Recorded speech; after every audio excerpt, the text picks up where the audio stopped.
Example 2. We're going to solve the system using substitution of 3x minus 2y equals negative 17 and x equals 1.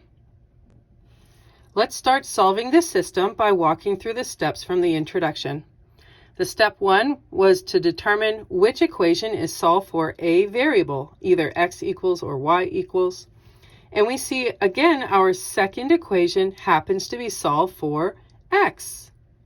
So we are going to follow the instructions of circling the little equation part from that particular full-sized equation.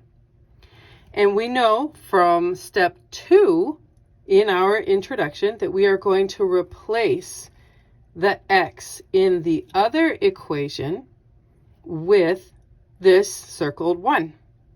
And we know that because this is an x equals equation, so I have to replace the x in the other equation. Let's see what that looks like.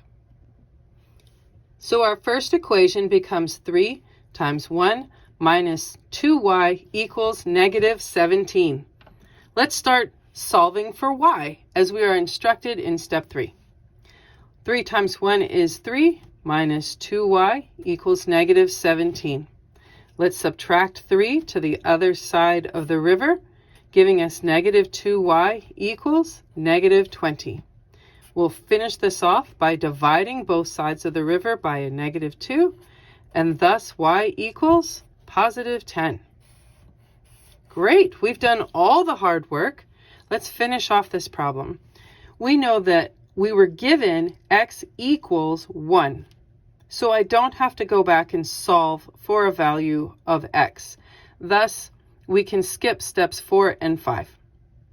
So our final answer will be always in order from x to y with a point of 110 as our final solved solution.